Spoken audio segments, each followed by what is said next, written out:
Sí, señor presidente. Con su venia voy a hacer una explicación breve de qué se tratan esos acuerdos, que suelen votarse alegremente en el Congreso como si el simple hecho de que fueran un acuerdo internacional ya fueran cosas maravillosas. Esos son acuerdos sobre inversiones entre Colombia y otros países. Realmente un tratado de libre comercio, señor presidente, es una especie como de cubierta grande para el capítulo de inversiones. La clave del libre comercio está en los capítulos de inversiones. Exportaciones, comercio, esas cosas son interesantes sin duda y tienen su importancia, pero la clave son los capítulos de inversiones. Estos acuerdos bilaterales de inversiones lo que hacen es reforzar la lógica del libre comercio. ¿En qué consisten y por qué a mi juicio son tan negativos? Porque son acuerdos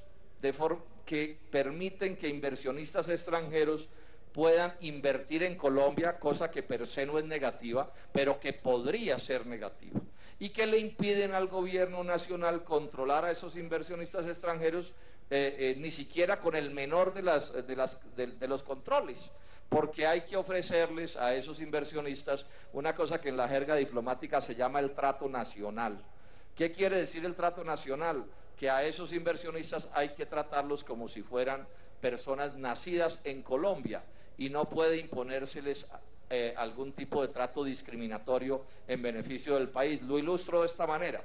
Cosas que se han hecho en Colombia, como por ejemplo obligar a que un inversionista extranjero tenga que asociarse con Ecopetrol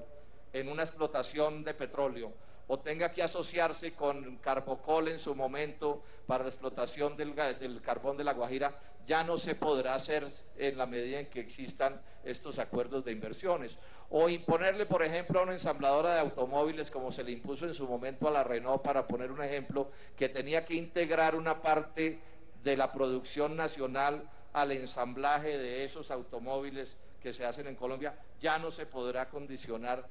a partir de estos tratados de inversión y estos tratados de libre comercio. Luego, al final, entonces, lo que sucede es que se eliminan en general lo que uno puede llamar requisitos de desempeño, que han sido una práctica de desarrollo útil durante siglos en las relaciones internacionales y que el libre comercio, senadores, está eliminando en detrimento, por supuesto, de los intereses nacionales, porque al final lo que termina sucediendo es que a estos inversionistas se les entrega de manera gratuita el mercado interno nacional. Es decir, ellos pueden venir a Colombia a usarla como plataforma de exportaciones o a tomarse el mercado interno sin que sea posible exigirles ni la menor de las contraprestaciones, ni siquiera la más elemental de las contraprestaciones, mucho menos, por ejemplo, imponerles, como ha sucedido en años anteriores, algún impuesto especial. Por ejemplo, en Colombia existió durante mucho tiempo el llamado impuesto de remesas, que era un impuesto que le decía al capital extranjero: si usted saca sus ganancias de Colombia, tiene que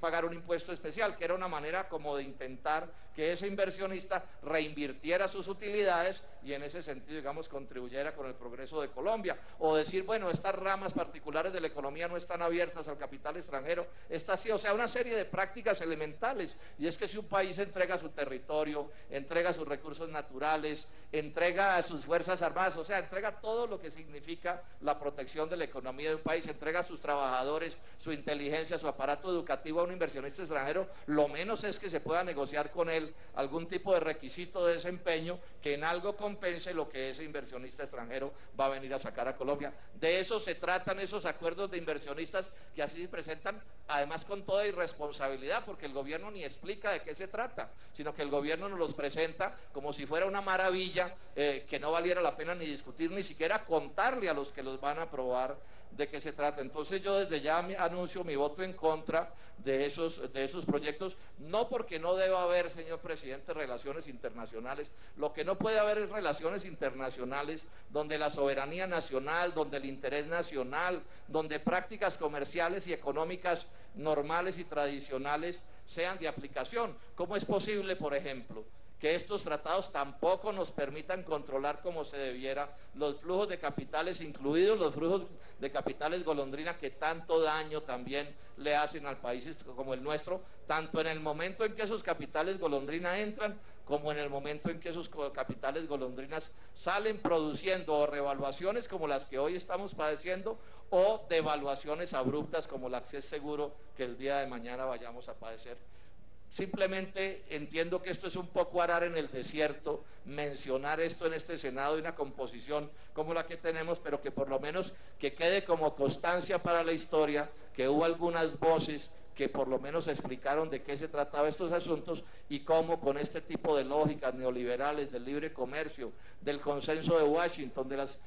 imposiciones del frente del Fondo Monetario Internacional siguen destruyendo, literalmente destruyendo la economía del país. Ya estamos llegando al punto, señor presidente, en que son más los dólares que salen que los dólares que entran al país en razón de la inversión extranjera, que es más lo que sale por intereses y por utilidades que los dólares que están entrando. Luego la falacia de que es la inversión extranjera la que va a desarrollar el país, los hechos lo que muestran es que Colombia, la nación colombiana, se está convirtiendo en una exportadora fluja neta de capitales antes que una nación que esté recibiendo capital extranjero para el beneficio del desarrollo del país. Como decía un industrial que yo conozco, un empresario importante que conozco, cada uno de estos negocios consiste en instalar una especie de dolarducto, un tubo por donde se van los dólares de la riqueza nacional, conectando a Colombia con el exterior y sometiendo al país en condiciones de pobreza como las que ahora estamos padeciendo. Es este tipo de tratados y este tipo de prácticas las que en parte, en muy buena proporción, explican por qué en Colombia tenemos el desastre económico y social que estamos padeciendo. Muchas gracias, señor presidente.